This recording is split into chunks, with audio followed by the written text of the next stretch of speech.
बहुत पुराने समय की बात है। किसी छोटे से कस्बे की एक धर्मशाला में एक युवक आकर ठहरा। ये युवक विक्रम नाम का था और वो बहुत दूर से यात्रा करके आ रहा था। उसने अभी अपनी आधी यात्रा भी पूरी नहीं की थी कि रास्ते में रात हो गई। थकान और अंधेरे को देखते हुए उसने उस छोटे से कस्बे की एक साधारण धर्मशाला में रुकने का निर्णय लिया। उसी धर्मशाला में उसकी मुलाकात एक वृद्ध व्यक्ति से हुई जिनका नाम रामदास था।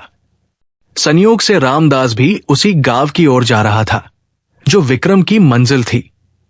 पुराने जमाने में लोग पैदल और बैलगाड़ियों पर बहुत लंबे लंबे सफर किया करते थे। कई कई दिनों की यात्राएं आम बात थी। संयोग से विक्रम और रामदास खाने के समय एक साथ बैठ गए। धर्मशाला में भोजन के दौरान बातों ही बातों में रामदास को पता चला कि विक्रम भी उसी गांव चंद्रपुर की ओर जा रहा है जहां वो खुद रहता है। विक्रम अपने किसी प्रिय रिश्तेदार से मिलने के लिए जा रहा था। रामदास ने खुशी से कहा, बेटा तुम भी चंद्रपुर जा रहे हो? मैं तो चंद्रपुर का ही रहने वाला हूं। तुम किसके घर जाने वाले हो? विक्रम ने बताया कि वो उनके गांव में मोहन शर्मा नामक एक व्यक्ति के घर जा रहा है। रामदास बहुत प्रसन्न हुआ और बोला, अरे वाह बेटा, अभी यात्रा बहुत लंबी है और हम दोनों को ये सफर पैदल ही तय करना है। क्यों ना हम दोनों साथ मिलकर ये यात्रा करें? साथ चलने से रास्ता भी कट जाएगा और एक दूसरे का साथ भी मिल जाएगा। विक्रम ये बात सुनकर प्रसन्न हो गया और बोला, पितामह, जब हमारी यात्रा भी एक साथ है और मंजिल भी एक है तो साथ चलना ही उचित रहेगा। आपका साथ मिलेगा तो यात्रा भी सुखद हो जाएगी। वो रात उन्होंने बातचीत में गुजारी। रामदास ने अपने गांव के बारे में, वहां के लोगों के बारे में और रास्ते के बारे में कई बातें बताई। विक्रम ध्यान से सुनता रहा। फिर दोनों सो गए। अगली सुबह उन्होंने जल्दी उठकर स्नान किया, प्रार्थना की और फिर नाश्ता किया। यात्रा शुरू करने से पहले उन्होंने बाजार से कुछ खाने पीने का सामान खरीदा। मूंगफली, चना, गुड़, रोटियां और थोड़ा दही। फिर अपनी यात्रा पर निकलने की तैयारी करने लगे। यात्रा पर चलने से ठीक पहले विक्रम रुका और बोला, पितामह, एक बात कहनी है। रामदास चौंक कर बोला, क्या बात है बेटा? विक्रम गंभीर होकर बोला, पितामह, अगर आप मेरे साथ यात्रा करना चाहते हैं तो मेरी एक शर्त है। रामदास आश्चर्य से उसकी ओर देखते हुए बोला, कैसी शर्त बेटा? विक्रम मुस्कुराया और बोला, यात्रा के दौरान मैं जो भी करूं, चाहे वो कितना ही अजीब क्यों न लगे, आप उस पर मुझसे कोई सवाल नहीं पूछेंगे, न उस बात पर आश्चर्य करेंगे और न ही कोई जिज्ञासा प्रकट करेंगे। बस चुपचाप मेरे साथ चलते रहेंगे। रामदास विक्रम की ये अजीब शर्त सुनकर बहुत हैरान हुआ। ये कैसी विचित्र शर्त थी। कुछ क्षण मौन रहने के बाद उसने सोचा कि शायद ये युवक कोई विशेष व्यक्ति है या किसी खास काम से जा रहा है। ठीक है बेटा, मगर कुछ नहीं। पितामह, अगर आपको मेरी ये शर्त स्वीकार हो तो ही मैं आपके साथ यात्रा करूंगा, अन्यथा हम दोनों अलग अलग जाएंगे। रामदास ने सोचा कि अकेले लंबी यात्रा करने से तो किसी का साथ मिलना अच्छा है, भले ही थोड़ी अजीब शर्त हो। कोई बात नहीं, उसने मान लिया। ठीक है बेटा, मैं तुम्हारी शर्त मानता हूं, मैं कोई सवाल नहीं पूछूंगा। विक्रम संतुष्ट होकर मुस्कुराया और बोला, बहुत अच्छा पितामह, तो चलिए अब हम अपनी यात्रा शुरू करते हैं। और इस तरह दोनों अपनी यात्रा पर निकल पड़े। सुबह की ताजगी थी, पक्षी चहचहा रहे थे और सूरज की किरणें धीरे धीरे तेज होती जा रही थी। वे जंगल के रास्ते से होकर पैदल चल रहे थे। रास्ते में चलते चलते वे बातें करते रहे, मौसम के बारे में, खेती के बारे में, गांव के त्योहारों के बारे में। लेकिन रामदास के मन में ये बात घूम रही थी कि आखिर ये युवक ऐसी क्या अजीब बातें करने वाला है जिसके बारे में वो सवाल भी नहीं पूछ सकता। धीरे धीरे सुबह ढल गई और दोपहर होने लगी। चलते चलते उन्हें काफी थकान महसूस होने लगी। सूरज सिर पर चढ़ आया था और गर्मी बढ़ती जा रही थी। दोनों को पसीना आने लगा। पितामह, थोड़ा विश्राम कर लेते हैं, दोपहर की गर्मी बहुत तेज हो गई है। विक्रम ने कहा, हाँ बेटा, मुझे भी बहुत थकान हो रही है। चलो किसी छायादार पेड़ के नीचे बैठकर थोड़ा आराम कर लेते हैं और भोजन भी कर लेते हैं, रामदास बोला। उन्होंने थोड़ी दूर पर एक विशाल बरगद का पेड़ देखा। उसकी छाया बहुत घनी थी और ठंडी हवा चल रही थी। दोनों उस पेड़ के नीचे जाकर बैठ गए। दोनों ने अपना सामान नीचे रखा। उन्हें जोरों की भूख लग रही थी। सुबह से चलते चलते दोपहर हो गई थी। दोनों ने अपना अपना खाना निकाल लिया। रामदास ने कहा, चलो बेटा, भोजन शुरू करें। विक्रम बोला, पितामह जरा रुकिए। अरे क्या हुआ बेटा, कोई समस्या है क्या? विक्रम ने कुछ नहीं कहा। उसने अपने सामान में से एक छतरी निकाली और उसे खोल लिया। फिर उसने अपने बाएं हाथ में छतरी को पकड़ा और दाहिने हाथ से खाना शुरू कर दिया। रामदास ये देखकर अवाक रह गया। उसकी समझ में कुछ नहीं आया। वे एक इतने घने और छायादार पेड़ के नीचे बैठे हैं जहां सूरज की एक भी किरण नहीं आ रही है, फिर भी ये युवक छतरी खोलकर बैठा है। रामदास के मुंह से निकलने ही वाला था, अरे बेटा, हम तो इतने घने और छायादार पेड़ के नीचे बैठे हैं, फिर छतरी खोलने की क्या जरूरत है? लेकिन तभी उसे अपनी शर्त याद आ गई। उसने अपनी जिह्वा को काटा और मन ही मन सोचा, कैसा अजीब युवक है। समझ में नहीं आता क्या सोचकर ऐसा कर रहा है, लेकिन मैंने वादा किया है, इसलिए कुछ नहीं पूछूंगा। लेकिन जिज्ञासा इतनी प्रबल थी कि रामदास अपने आप को रोक नहीं पाया। उससे रहा नहीं गया और बोल ही पड़ा, अरे बेटा, हम तो एक छायादार पेड़ के नीचे बैठे हैं, फिर छतरी खोलने का क्या अर्थ है? विक्रम ने रामदास की ओर तीखी नजर से देखा और गंभीरता से बोला, पितामह, आपने मुझसे वादा किया था कि यात्रा के दौरान आप मुझसे किसी प्रकार का कोई प्रश्न नहीं पूछेंगे। अब आपने अपना वादा तोड़ दिया है, इसलिए अब आपके और मेरे रास्ते अलग हैं। हम साथ नहीं चल सकते। रामदास घबरा गया। उसे अपनी गलती का एहसास हुआ। अकेले लंबी यात्रा करना बहुत कठिन था। अरे अरे बेटा, मुझसे गलती हो गई, क्षमा करो। तुम इस बात का जवाब मत दो, कोई बात नहीं, मगर अब वादा करता हूं कि आगे कोई प्रश्न नहीं पूछूंगा। कृपया मुझे एक और मौका दो। विक्रम ने उसे कुछ देर घूर कर देखा, फिर धीरे से सिर हिलाया और चुपचाप खाना खाने लगा। रामदास ने राहत की सांस ली और सोचा, बस अब जो भी हो, मुझे कुछ नहीं पूछना है, वरना ये साथ छोड़ देगा। विक्रम बिल्कुल शांति से अपने बाएं हाथ में छतरी पकड़े हुए दाहिने हाथ से खाना खाता रहा। रामदास भी खाना खाने लगा, लेकिन उसका मन बार बार छतरी की ओर जा रहा था। वो सोच रहा था कि आखिर इसमें क्या रहस्य है। जब दोनों ने भोजन पूरा कर लिया, विक्रम ने छतरी बंद की और अपने सामान में रख ली। उस पेड़ के नीचे बैठकर उन्होंने कुछ देर और विश्राम किया। ठंडी हवा के झोंके आ रहे थे और दोनों को अच्छी नींद आ गई। लगभग 1 घंटे बाद वे उठे और फिर से अपनी यात्रा पर चल पड़े। दोपहर की तपती धूप में चलना कठिन था, लेकिन उन्हें आगे बढ़ना था।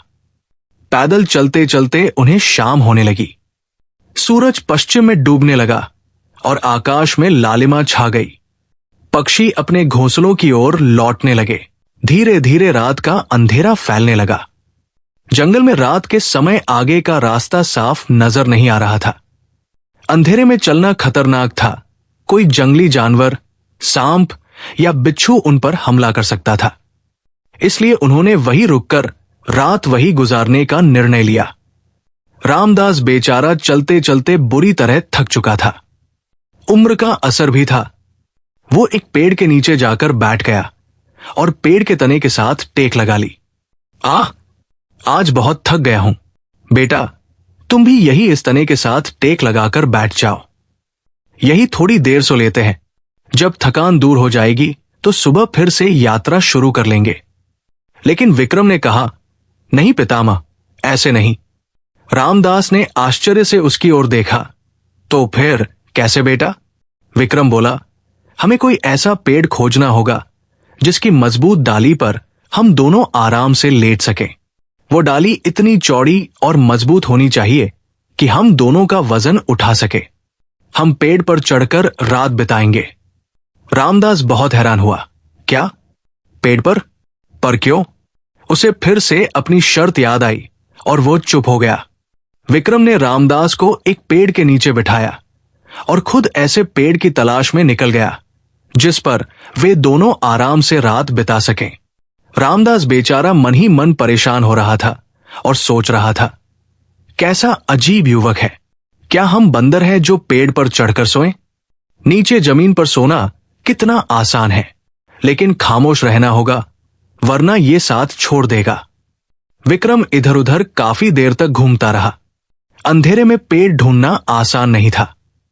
आखिरकार उसे एक मजबूत और तनावर पीपल का पेड़ मिल गया जिसकी एक बहुत चौड़ी और मजबूत डाली थी। चलिए पितामह, इस पेड़ पर चढ़ते हैं, विक्रम ने लौटकर कहा। रामदास थोड़े कठोर स्वर में बोला, अरे बेटा, तुम भी कमाल करते हो। तुम तो युवा हो, आराम से इस पेड़ पर चढ़ जाओगे, लेकिन मैं तो बूढ़ा हूं, कमजोर हूं। मेरे लिए इस पेड़ पर चढ़ना बहुत मुश्किल है। विक्रम विनम्रता से बोला, पितामह, मैं आपकी मदद करूंगा, चिंता न करें। रामदास ने हार मानते हुए कहा, अरे क्या जरूरत है इस पेड़ पर चढ़ने की? तुम पेड़ पर सो लो, मैं नीचे कहीं लेट जाऊंगा। विक्रम दृढ़ता से बोला, पितामह, आपने मुझसे वादा किया था कि यात्रा के दौरान आप मुझसे किसी भी बात पर बहस नहीं करेंगे और कोई प्रश्न नहीं पूछेंगे। कृपया चलिए, मैं आपको पेड़ पर चढ़ने में मदद करता हूं।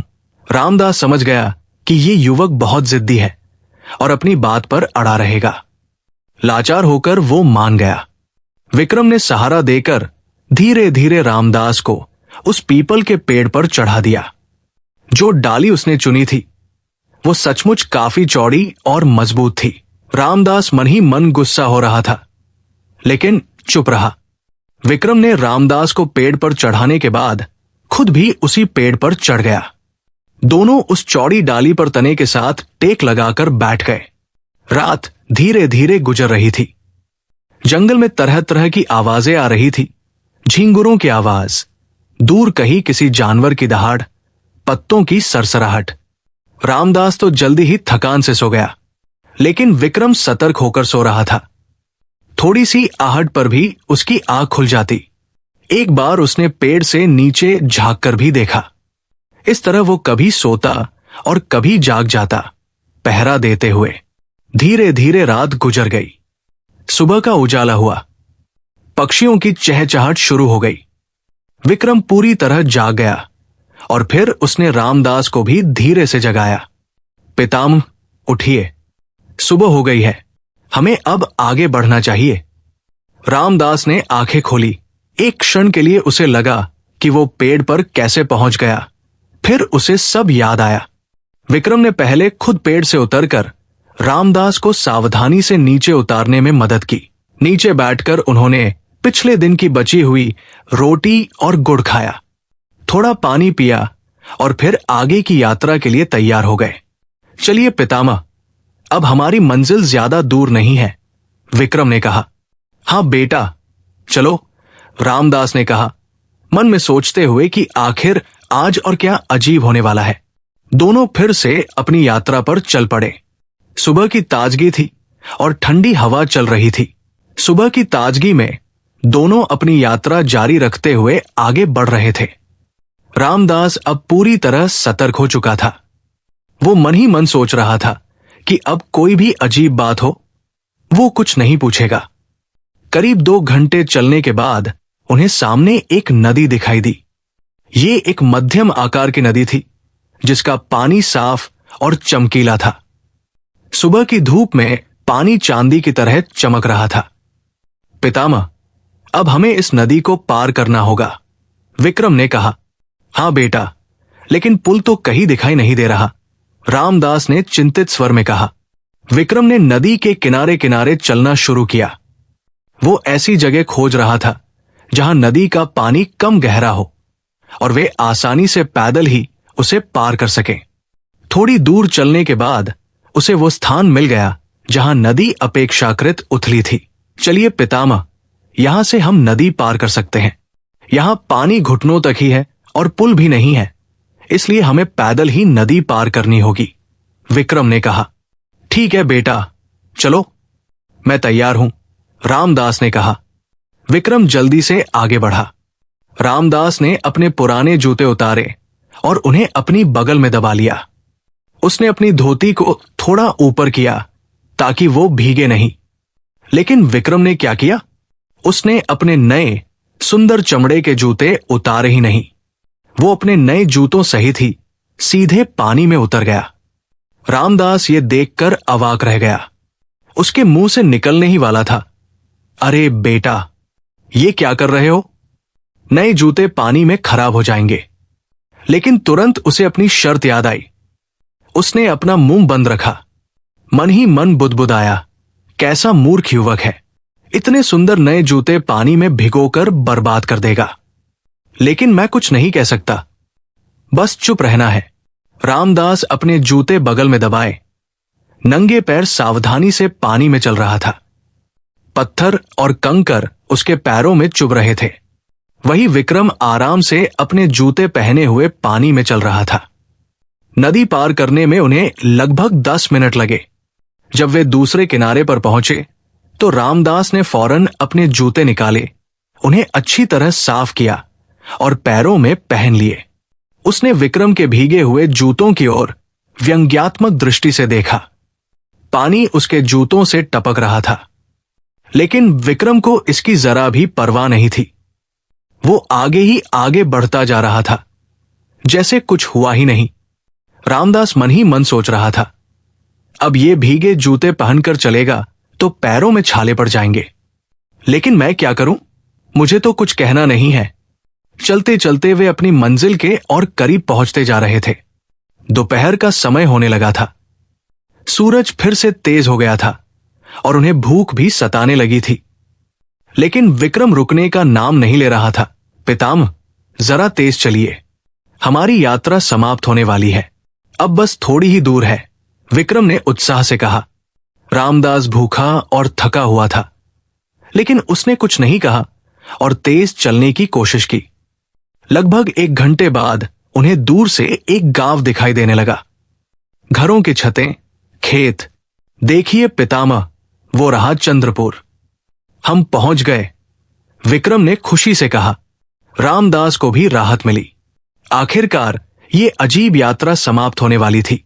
जब वे गांव में प्रवेश कर गए तो रामदास ने विक्रम से कहा, बेटा, चलो मेरे साथ मेरे घर चलो। मेरे घर में मेरी बेटी है, वो बहुत अच्छा खाना बनाती है। आज तुम मेरे मेहमान हो, भोजन करके फिर अपने रिश्तेदार के पास जाना। रामदास ने ये बात केवल औपचारिकता में कही थी। वो सोच रहा था कि विक्रम मना कर देगा और वो इस अजीब युवक से छुटकारा पा जाएगा। विक्रम, जो विदा लेने के लिए वही खड़ा था, बोला, पितामह, मैं आपसे आज्ञा चाहूंगा। मुझे जल्द से जल्द अपने रिश्तेदार से मिलना है। मैं उनके घर भी नहीं ठहरूंगा। अगर मुझे यहां रात बितानी पड़ी तो किसी धर्मशाला में रुक जाऊंगा। रामदास, जो पहले से ही उस युवक के अजीब व्यवहार से परेशान था, तुरंत बोला, ठीक है बेटा, जैसी तुम्हारी इच्छा। अब हम एक दूसरे से विदा लेते हैं। यात्रा अच्छी रही। जब रामदास विक्रम से विदा लेकर अपने घर की ओर जाने लगा तो विक्रम ने पीछे से आवाज दी, पितामह, जाते जाते एक बात सुन लीजिए। रामदास रुका और बोला, हाँ बेटा, क्या बात है? विक्रम गंभीरता से बोला, जब आप घर में प्रवेश करें तो दरवाजे पर दस्तक अवश्य दीजिएगा और थोड़ा खांस भी लीजिएगा ताकि घर वालों को आपके आने की सूचना मिल जाए। रामदास ने मन ही मन सोचा, अरे ये भी कोई सलाह हुई? मैं अपने ही घर जा रहा हूं, अपने घर में दस्तक देने या खांसने की क्या जरूरत? लेकिन बाहर से वो मुस्कुराया और बोला, अच्छा बेटा, तुम्हारी सलाह मान लूंगा। तुम तो बड़े समझदार हो। अब मुझे इजाजत दो। रामदास मन ही मन हंस रहा था। वो सोच रहा था, कैसा पागल युवक है। खैर, अब इससे जान छूटी। उसने विक्रम को अलविदा कहा। विक्रम अपने रिश्तेदार के घर की ओर चला गया और रामदास अपने घर की ओर। रामदास अपने घर की गली में मुड़ा। उसका घर सामने ही था। जैसे ही वो अपने दरवाजे के पास पहुंचा, अचानक उसे विक्रम की वो बात याद आई, दरवाजे पर दस्तक दीजिएगा और खांस लीजिएगा। रामदास रुका। उसके मन में द्वंद्व चल रहा था। अपने ही घर में दस्तक, कितनी हास्यास्पद बात है। लेकिन फिर उसने सोचा, चलो कोई हर्ज नहीं, वैसे भी इतने दिनों बाद घर आ रहा हूं, दस्तक दे दूं तो क्या फर्क पड़ता है। न जाने क्यों रामदास ने दरवाजे पर जोर से दस्तक दी और फिर जोर से खांसने लगा। खूंखो। थोड़ी देर बाद दरवाजा खुला। उसकी बेटी मीरा ने दरवाजा खोला। मीरा एक सुंदर, बुद्धिमान और समझदार युवती थी। अरे पिताजी, आप आ गए, आइए आइए, मीरा ने खुशी से कहा। रामदास अंदर आया और थोड़ा चिढ़कर बोला, बेटी, तुमने दरवाजा खोलने में इतनी देर क्यों कर दी। मीरा ने प्रणाम करते हुए कहा, पिताजी, मैं स्नान कर रही थी। आपके दस्तक देने और खांसने से मुझे पता चल गया कि आप आए हैं, इसलिए मैंने जल्दी से कपड़े पहने और दरवाजा खोला। अगर आप चुपचाप अंदर आ जाते तो मुझे पता ही नहीं चलता और मुझे बहुत शर्मिंदगी होती। रामदास ये सुनकर चौंक गया। उसे अचानक एहसास हुआ कि विक्रम की सलाह कितनी सही थी। अगर वो बिना दस्तक दिए सीधे अंदर चला जाता तो मीरा को बहुत असुविधा होती। रामदास अंदर आया। मीरा ने आंगन में चारपाई बिछाई। रामदास थककर बैठ गया। पिताजी, सब ठीक तो है? आप कुछ परेशान लग रहे हैं, मीरा ने चिंता से पूछा। रामदास ने एक लंबी सांस ली और बोला, अरे बेटी, क्या बताओ, रास्ते में एक बहुत अजीब युवक मिला था जो मेरा साथी बन गया था। अजीब? कैसे पिताजी? मीरा ने उत्सुकता से पूछा और फिर रामदास ने शुरू से लेकर अंत तक पूरी कहानी सुना दी। उसने बताया कैसे विक्रम ने अजीब शर्त रखी, कैसे उसने घने पेड़ के नीचे भी छतरी खोली, कैसे उसने पेड़ पर चढ़कर रात बिताने की जिद की और कैसे उसने नए जूते पहनकर ही नदी पार की। मीरा बड़ी दिलचस्पी से अपने पिता की बातें सुन रही थी। रामदास की हर बात पर उसकी आंखों में एक अलग चमक आ रही थी। जब रामदास ने अपनी कहानी पूरी की तो मीरा सोच में पड़ गई। पिताजी, वो युवक अब कहां है? मीरा ने पूछा। वो अपने किसी रिश्तेदार मोहन शर्मा के घर गया है। बहुत स्वाभिमानी है। कहने लगा कि रात गुजारनी पड़ी तो धर्मशाला में गुजारूंगा, लेकिन रिश्तेदार के घर नहीं ठहरूंगा, रामदास ने बताया। मीरा थोड़ी देर चुप रही, फिर धीरे से बोली, पिताजी, अगर मैं कुछ कहूं तो आप बुरा तो नहीं मानेंगे? रामदास प्यार से हंसा। नहीं मेरी बेटी, तुम कहो और मैं बुरा मान जाऊं? तुम्हें पता है कि तुम बहुत समझदार हो, बोलो क्या कहना है। मीरा ने गहरी सांस ली और बोली, पिताजी, वो युवक मूर्ख नहीं बल्कि बहुत बुद्धिमान और दूरदर्शी है। रामदास हैरानी से अपनी बेटी की ओर देखने लगा। बुद्धिमान? वो कैसे बेटी? मीरा ने अपनी बात जारी रखी। पिताजी, पहली बात, आपने बताया कि वो घने छायादार पेड़ के नीचे बैठकर भोजन कर रहा था, फिर भी उसने छतरी खोल ली। हां बेटी, यही तो मूर्खता की बात है, रामदास बोला। मीरा मुस्कुराई। नहीं पिताजी, ये मूर्खता नहीं बल्कि बुद्धिमानी है। आप पेड़ के नीचे बैठकर भोजन कर रहे थे और आप जानते हैं कि पेड़ों पर बहुत सारे पक्षी बैठे होते हैं। अगर कोई पक्षी अपनी बीट आपके भोजन पर गिरा देता तो आपका भोजन बर्बाद हो जाता या आपके कपड़े खराब हो जाते। इसीलिए उस युवक ने छतरी खोल रखी थी, आपके और अपने भोजन की रक्षा के लिए। रामदास ये सुनकर अवाक रह गया। उसने कभी इस तरह नहीं सोचा था। अरे हां, तुम्हारी बात बिल्कुल सही है बेटी, मैंने तो इस बारे में सोचा ही नहीं, रामदास ने कहा। और दूसरी बात पिताजी, मीरा ने आगे कहा, आपने बताया कि वो आपको पेड़ पर चढ़ाकर रात बिताने को कहने लगा। हां बेटी, और ये तो और भी अजीब बात थी, रामदास बोला। मीरा गंभीर होकर बोली, पिताजी, मैं फिर कहती हूं कि वो मूर्ख नहीं बल्कि बहुत समझदार है। आप खतरनाक जंगल में यात्रा कर रहे थे जहां शेर, चीते, भेड़िए और अन्य हिंसक जानवर होते हैं। जब रात के समय आप जमीन पर सो रहे होते तो कोई भी जंगली जानवर आप पर हमला कर सकता था और आपकी जान ले सकता था। पेड़ के नीचे सोना बहुत खतरनाक था। इसलिए उस युवक ने बुद्धिमानी से काम लिया और पेड़ पर चढ़कर रात बिताने का निर्णय लिया। पेड़ पर आप दोनों सुरक्षित थे। रामदास का मुंह खुला का खुला रह गया। उसे अपनी मूर्खता का एहसास होने लगा। बेटी, तुम बिल्कुल सही कह रही हो, लेकिन एक बात तो तुम्हें भी माननी पड़ेगी, रामदास बोला। उसने अपने नए जूते पानी में डालकर बर्बाद कर दिए। ये तो बुद्धिमानी नहीं कही जा सकती। मीरा मुस्कुराई। पिताजी, ये भी बुद्धिमानी ही है। नदी की तली पर पत्थर, कंकड़, कांटे और कभी कभी कांच के टुकड़े भी हो सकते हैं। अगर वो नंगे पैर चलता तो उसके पैर कट सकते थे, चोट लग सकती थी। पैर में चोट लगने से घाव हो सकता था और संक्रमण भी हो सकता था। ऐसे में वो आगे की यात्रा कैसे करता? नए जूते तो फिर से खरीदे जा सकते हैं, लेकिन स्वास्थ्य और जान से बढ़कर कुछ नहीं है। इसीलिए उसने अपने जूते नहीं उतारे थे। रामदास पूरी तरह से हैरान हो गया। उसे एहसास हुआ कि वो युवक वास्तव में कितना बुद्धिमान और दूरदर्शी था, और वो उसे पूरी यात्रा में मूर्ख समझता रहा। बेटी, तुम बिल्कुल सही कह रही हो। वो युवक सचमुच बहुत समझदार था और मैं कितना मूर्ख था जो उसे पागल समझता रहा, रामदास ने शर्मिंदगी से कहा। मीरा ने धीरे से कहा, पिताजी, कल शाम को उस युवक को भोजन पर अवश्य बुलाइएगा। वो हमारे गांव का मेहमान है।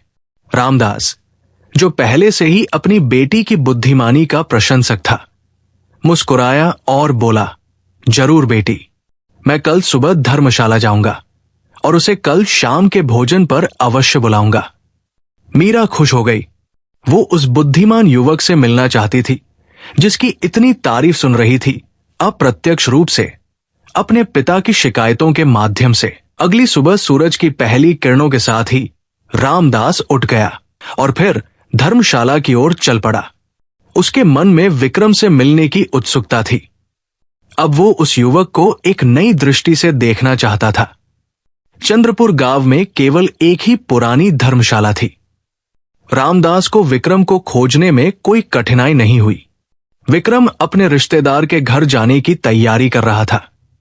नमस्ते बेटा, रामदास ने विनम्रता से कहा। विक्रम ने मुड़कर देखा और आश्चर्य से बोला, अरे पितामह, आप यहां? सब कुशल तो है? आइए बैठिए। हाँ बेटा, सब ठीक है, रामदास ने कहा और फिर थोड़ा झिझकते हुए बोला, दरअसल मैं तुम्हें आज शाम के भोजन पर अपने घर आमंत्रित करने आया हूं। विक्रम ने विनम्रता से कहा, पितामह, आपकी बहुत कृपा है, लेकिन मैं, रामदास ने बीच में ही टोकते हुए कहा, बेटा, ये मेरा आग्रह नहीं, बल्कि मेरी बेटी मीरा की इच्छा है। वो कहती है कि तुम हमारे गांव के मेहमान हो और हमारे घर एक बार अवश्य आना चाहिए। भोजन के बाद चाहो तो धर्मशाला में वापस आ जाना और फिर सुबह अपने घर के लिए निकल जाना। विक्रम ने रामदास की आंखों में देखा। उसमें एक अलग ही भाव था, सम्मान का, आदर का। लाचार होकर विक्रम को यह आमंत्रण स्वीकार करना पड़ा। ठीक है पितामह, मैं शाम को आऊंगा। आपकी और आपकी बेटी की ये कृपा मैं नहीं ठुकरा सकता, विक्रम ने कहा। रामदास खुशी खुशी अपने घर वापस आया। उसने मीरा को बताया कि विक्रम ने आमंत्रण स्वीकार कर लिया है। मीरा बहुत प्रसन्न हुई। उसने तुरंत भोजन की तैयारी शुरू कर दी। उसने सोचा कि आज का भोजन विशेष होना चाहिए। उसने बाजार से ताजी सब्जियां मंगवाईं, शुद्ध घी, बेहतरीन आटा और मसाले। दिन भर मीरा रसोई में व्यस्त रही। उसने स्वादिष्ट पनीर की सब्जी बनाई, मटर आलू की सूखी सब्जी, दाल मखनी, ताजी रोटियां, खीर और अचार। पूरे घर में खाने की सुगंध फैल गई। शाम होते होते सब तैयारी पूरी हो गई। मीरा ने अपने सबसे अच्छे कपड़े पहने, एक सुंदर नीले रंग की साड़ी जिस पर सुनहरी कढ़ाई थी। उसने अपने बाल संवारे और माथे पर बिंदी लगाई। शाम के समय विक्रम रामदास के घर पहुंचा। उसने साफ सुथरे कपड़े पहने हुए थे और हाथ में मिठाई का एक डिब्बा था। रामदास ने दरवाजा खोला और सम्मान से उसे अंदर बुलाया। आओ बेटा, आओ, तुम्हारा स्वागत है। विक्रम ने अंदर आकर प्रणाम किया और मिठाई का डिब्बा रामदास को दिया। रामदास ने विक्रम को आंगन में बिठाया। आंगन साफ सुथरा था। एक सुंदर चारपाई बिछी हुई थी जिस पर सफेद चादर थी। दिए जल रहे थे। एक तरफ तुलसी का पौधा था जिसमें दीपक जल रहा था। बैठो बेटा, बैठो, बिल्कुल अपने घर की तरह समझो, रामदास ने कहा। घर के अंदर से मीरा सब देख रही थी। उसने विक्रम को देखा। सुंदर व्यक्तित्व, गंभीर चेहरा, आंखों में बुद्धिमत्ता की चमक। वो प्रभावित हुई।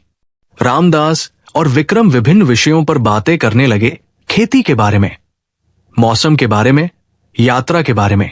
लेकिन रामदास ने अपनी बेटी के साथ हुई बातचीत का कोई जिक्र नहीं किया। हालांकि अंदर ही अंदर वो विक्रम की बुद्धिमानी का कायल हो चुका था। रामदास के घर में रामू नाम का एक नौकर था। वो थोड़ा सीधा सादा और लालची किस्म का व्यक्ति था। जब भोजन तैयार हो गया तो मीरा ने रामू को बुलाया। उसने एक थाली में 4 गरम गरम रोटियां रखी और एक कटोरी में स्वादिष्ट पनीर की सब्जी परोसी। सब्जी में पनीर के बड़े बड़े टुकड़े थे जो घी में चमक रहे थे। फिर मीरा ने रामू को बुलाया और कहा, रामू, इस थाली को उस मेहमान के सामने रखाओ, लेकिन जाते समय ये शेर उनके सामने सुना देना। चांद की 14वीं रात और आकाश में तारे घने घने, 4 बुर्ज मस्जिद के चारों कोनों में खड़े खड़े। रामू ने शेर को 2-3 बार दोहराया और याद कर लिया। फिर थाली लेकर बाहर की ओर चला। रास्ते में स्वादिष्ट खाने की सुगंध से रामू के मुंह में पानी आ गया। उसने सोचा, अरे वाह, क्या खुशबू है, जरा एक टुकड़ा तो चखूं। उसने एक पनीर का टुकड़ा निकालकर खा लिया। आहा, कितना स्वादिष्ट है। फिर एक और टुकड़ा खाया, फिर एक और। थोड़ी देर में उसने सब्जी से 4 बड़े पनीर के टुकड़े निकालकर खा लिए। फिर उसने सोचा, एक रोटी भी तो खानी चाहिए, और उसने एक रोटी भी खा ली। अब थाली में केवल 3 रोटियां बची थी और सब्जी में पनीर के टुकड़े गायब थे। रामू थाली लेकर आंगन में आया। उसने थाली विक्रम के सामने रखी और फिर मीरा का शेर सुनाया। चांद की 14वीं रात और आकाश में तारे घने घने, 4 बुर्ज मस्जिद के चारों कोनों में खड़े खड़े। विक्रम ने ध्यान से शेर सुना।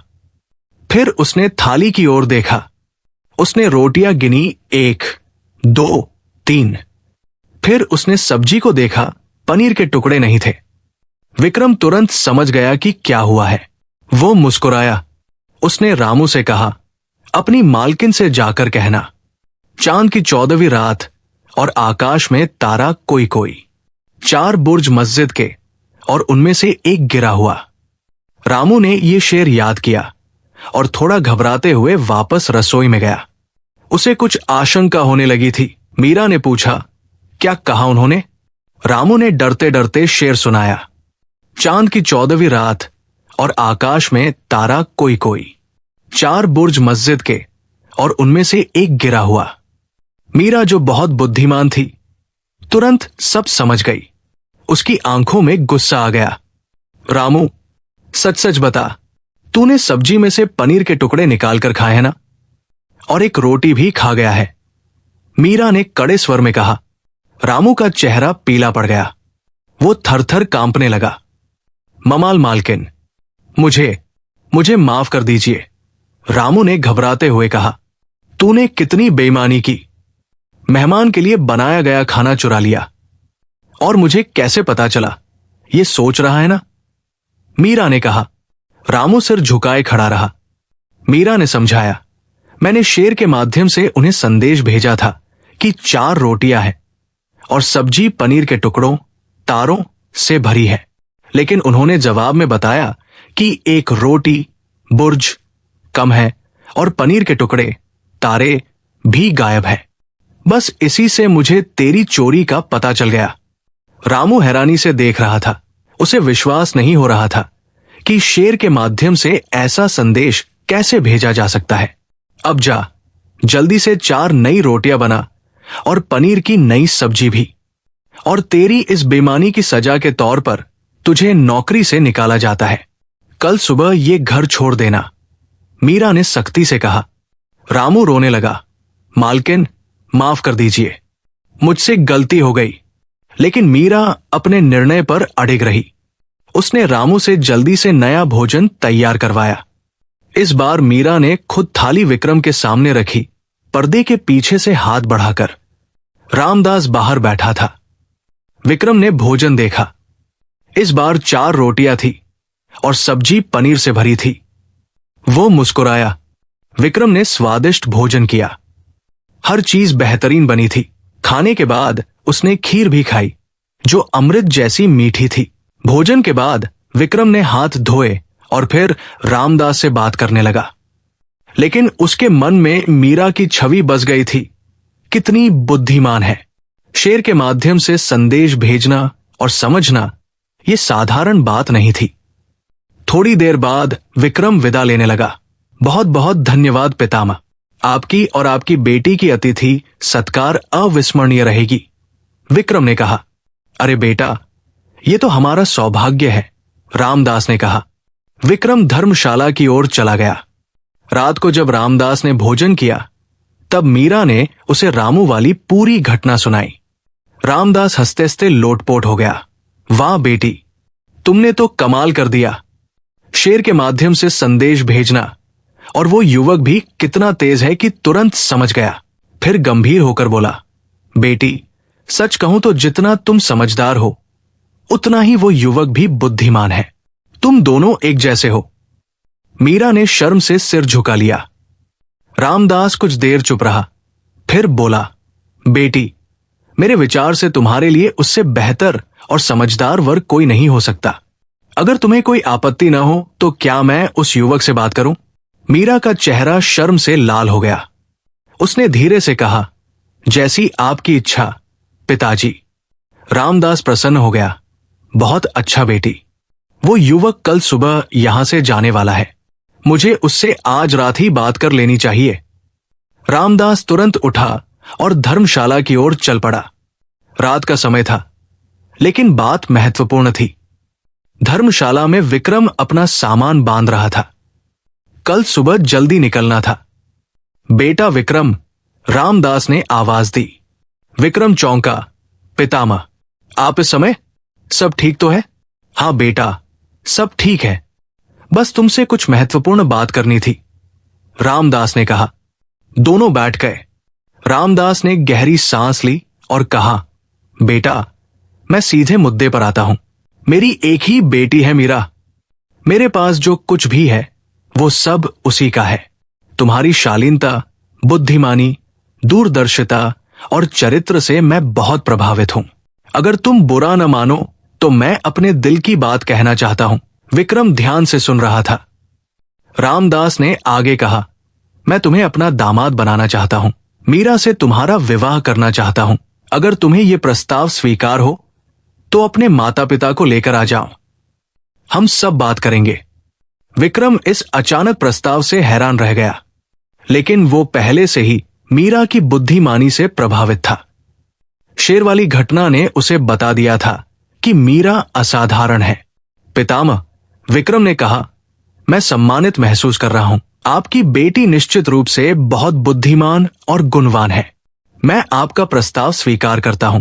मैं अपने घर जाकर अपने माता पिता से बात करूंगा और उन्हें लेकर जल्द ही आऊंगा। रामदास की खुशी का ठिकाना न रहा। उसने विक्रम को आशीर्वाद दिया और खुशी खुशी घर लौट आया। अगली सुबह सूरज उगने से पहले ही विक्रम धर्मशाला से निकल पड़ा। उसके मन में खुशी और उत्साह था। रास्ता वही था जो उसने रामदास के साथ तय किया था, लेकिन इस बार उसके कदमों में अलग ही तेजी थी। वो उसी नदी को पार करता हुआ, उसी जंगल से होकर गुजरता हुआ अपने गांव की ओर बढ़ा। रास्ते में उसे वो पेड़ भी दिखा जहां उसने रामदास के साथ रात बिताई थी, और वो बरगद का पेड़ भी जहां उसने छतरी खोलकर भोजन किया था। 3 दिनों की यात्रा के बाद विक्रम अपने गांव सूर्यपुर पहुंच गया। उसका घर गांव के बीचों बीच था। एक साधारण लेकिन सुंदर घर, जिसके आंगन में तुलसी का पौधा और आम का एक बड़ा पेड़ था। अरे, विक्रम आ गया। उसकी माता देवकी ने दरवाजा खोलते ही खुशी से कहा। देवकी एक सरल, धार्मिक और स्नेहमयी महिला थी। उसने अपने बेटे को गले लगाया। कैसा रहा सफर बेटा? सब ठीक ठाक तो हुआ? उसके पिता विष्णुदत्त ने पूछा। विष्णुदत्त एक विद्वान और सम्मानित व्यक्ति थे। गांव में लोग उनसे सलाह लेने आते थे। हाँ पिताजी, सब बहुत अच्छा रहा, विक्रम ने कहा। उस रात विक्रम ने अपने माता पिता को पूरी कहानी सुनाई। कैसे उसकी मुलाकात रामदास से हुई, कैसे उसने यात्रा की, और सबसे महत्वपूर्ण, रामदास का विवाह प्रस्ताव। देवकी खुशी से झूम उठी। अरे वाह! और बेटा, लड़की कैसी है? विक्रम मुस्कुराया। माताजी, मैंने उन्हें देखा नहीं, लेकिन उनकी बुद्धिमानी और कुशलता का अनुभव किया है। वो असाधारण है। फिर उसने शेर वाली घटना सुनाई। विष्णुदत्त प्रभावित हुए। वाह, ये तो बहुत बुद्धिमान कन्या है। ऐसी बुद्धिमान बहू मिलना सौभाग्य की बात है। तो पिताजी, हम कब चलेंगे? विक्रम ने पूछा। विष्णुदत्त ने सोचकर कहा, बेटा, तुम 3 दिन की यात्रा से थके हुए हो। 2-3 दिन आराम कर लो। इस बीच हम तैयारी भी कर लेंगे। फिर हम सब साथ चलेंगे। अगले 3 दिन तैयारियों में बीते। देवकी ने सुंदर कपड़े, गहने, मिठाइयां और उपहार तैयार किए। विष्णुदत्त ने अपने मित्रों और रिश्तेदारों को खबर भेजी। चौथे दिन सुबह विक्रम अपने माता पिता के साथ, 2 रिश्तेदारों के साथ और उपहारों से भरी एक बैलगाड़ी के साथ चंद्रपुर की ओर निकल पड़ा। इस बार यात्रा ज्यादा आरामदायक थी क्योंकि बैलगाड़ी थी। रास्ते में विक्रम अपने माता पिता को चंद्रपुर, रामदास और मीरा के बारे में बताता रहा। चंद्रपुर में जब रामदास ने विक्रम को विदा किया था, उसके अगले दिन से ही मीरा और रामदास तैयारियों में जुट गए थे। मीरा ने घर की साफ सफाई करवाई, दीवारों को रंगवाया, नए पर्दे लगवाए, रसोई में नए बर्तन मंगवाए, आंगन में रंगोली बनाई। रामदास ने गांव के पुजारी पंडित गोपाल से बात की। विवाह की तिथि तय करने के लिए ज्योतिषी से सलाह ली। रिश्तेदारों और मित्रों को संदेश भेजे। बेटी, लगता है विक्रम और उसके परिवार को आने में अभी 1 सप्ताह लगेगा, रामदास ने कहा। हाँ पिताजी, तब तक हम सब तैयारी कर लेंगे, मीरा ने कहा। मीरा के मन में भी उत्सुकता थी। वो विक्रम से मिलना चाहती थी। उसकी बुद्धिमानी की कहानियां सुनकर वो प्रभावित हुई थी। 6 दिन बाद एक सुबह गांव में खबर फैली कि बाहर से कुछ लोग बैलगाड़ी लेकर आ रहे हैं। रामदास तुरंत बाहर गया। उसने देखा विक्रम अपने माता पिता के साथ आ रहा है। आइए आइए, आपका स्वागत है, रामदास ने खुशी से कहा। गांव के कुछ लोग भी इकट्ठा हो गए। सब जानना चाहते थे कि ये कौन लोग हैं। विष्णुदत्त और देवकी बैलगाड़ी से उतरे। रामदास ने उन्हें सम्मान से अपने घर ले गया। घर के अंदर मीरा ने सब तैयारी कर रखी थी। उसने आरती की थाली सजाई थी। जब विक्रम के माता पिता अंदर आए तो मीरा ने पर्दे के पीछे से आरती उतारी, फिर उनके पैर छुए। देवकी ने मीरा को आशीर्वाद दिया और कहा, जीती रहो बेटी, बहुत सुंदर हो तुम। विष्णुदत्त ने भी आशीर्वाद दिया। फिर सब बैठक में बैठे। मीरा ने सबके लिए शरबत और मिठाई लाई। विष्णुदत्त ने रामदास से बात की। रामदास जी, आपका प्रस्ताव हमें बहुत पसंद आया। विक्रम ने आपके और आपकी बेटी के बारे में बहुत अच्छी बातें बताई हैं। आपकी कृपा है, रामदास ने विनम्रता से कहा। विक्रम बहुत गुणवान और बुद्धिमान युवक है। मेरी बेटी के लिए इससे अच्छा वर नहीं मिल सकता था। दोनों परिवारों ने बातचीत की। सब कुछ सहमति से तय हुआ। पंडित गोपाल को बुलाया गया। उन्होंने कुंडलियां मिलाई। बहुत शुभ योग है, दोनों की जोड़ी स्वर्ग में बनी है, पंडित जी ने कहा। विवाह की तिथि तय हुई 15 दिन बाद। अगले 15 दिन पूरे चंद्रपुर में उत्सव का माहौल था। रामदास ने बड़े धूमधाम से विवाह की तैयारी शुरू की। मीरा के लिए सुंदर लाल और सुनहरी साड़ियां मंगवाई गई, गहने बनवाए गए, घर को फूलों और रंगोली से सजाया गया। विक्रम का परिवार भी चंद्रपुर में ही रुका। गांव के एक धनी व्यक्ति ने अपना बड़ा घर उन्हें ठहरने के लिए दे दिया। विक्रम और मीरा ने एक दूसरे को अभी ठीक से देखा नहीं था, लेकिन दोनों एक दूसरे के बारे में बहुत कुछ जान चुके थे। मीरा की सहेलियां उसे चिढ़ाती, मीरा, तुम्हारे होने वाले पति बहुत समझदार हैं, पेड़ पर चढ़कर सोते हैं। मीरा मुस्कुराती, हाँ, और उनकी समझदारी की वजह से ही तो मेरे पिताजी सुरक्षित घर लौटे। विक्रम के मित्र भी उसे चिढ़ाते, विक्रम, सुना है तुम्हारी होने वाली पत्नी बहुत तेज है, शेर में छिपे संदेश समझ लेती है। विक्रम गर्व से कहता, हाँ, और मुझे ऐसी ही बुद्धिमान जीवन साथी चाहिए थी। आखिरकार वो दिन आ गया, विवाह का शुभ दिन। सुबह से ही रामदास के घर में चहल पहल थी। बैंड बाजे, रिश्तेदार, मित्र सब इकट्ठा थे। मीरा को सुंदर लाल साड़ी पहनाई गई। उसके हाथों में मेहंदी थी, माथे पर सुनहरी टीका, गले में सुंदर हार। वो अप्सरा जैसी लग रही थी। शाम को बारात आई। विक्रम घोड़े पर बैठा था। उसने सफेद शेरवानी पहनी थी और सिर पर सुनहरी पगड़ी। वो राजकुमार जैसा लग रहा था।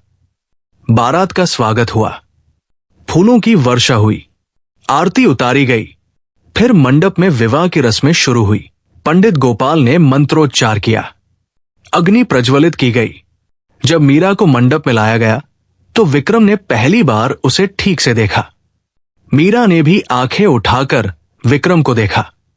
दोनों की नजरें मिली और एक अनकहा संवाद हुआ। 7 फेरे हुए। विक्रम और मीरा पति पत्नी बन गए। रामदास की आंखों में खुशी के आंसू थे। देव की भी रो रही थी खुशी से। विष्णुदत्त ने रामदास को गले लगाया, अब हम एक परिवार हैं। हां, अब हम एक हैं, रामदास ने कहा। विवाह के बाद भोजन का आयोजन हुआ। पूरे गांव को भोजन कराया गया। मीरा ने खुद कई व्यंजन बनाए थे। सबने खूब प्रशंसा की। अगले दिन मीरा की विदाई का समय आया। ये दुखद लेकिन जरूरी रस्म थी। मीरा रो रही थी। रामदास को गले लगाकर बोली, पिताजी, मैं आपको बहुत याद करूंगी। रामदास की आंखों में भी आंसू थे। बेटी, तुम हमेशा मेरे दिल में रहोगी। जब भी मन करे आ जाना, ये तुम्हारा घर है। देवकी ने मीरा को समझाया, बेटी, रो मत, तुम अपने नए घर जा रही हो, वहां सबको खुश रखना। मीरा बैलगाड़ी में बैठी। विक्रम उसके पास बैठा। विष्णुदत्त और देवकी भी साथ थे। बैलगाड़ी चल पड़ी। मीरा ने पीछे मुड़कर देखा। रामदास हाथ हिला रहा था। नया जीवन। सूर्यपुर पहुंचकर मीरा का भव्य स्वागत हुआ। पूरा गांव उसे देखने आया। तो प्यारे दोस्तों, अगर आपको ये अक्लमंद नौजवान की कहानी पसंद आई हो तो इस वीडियो को लाइक और चैनल को सब्सक्राइब करना ना भूले।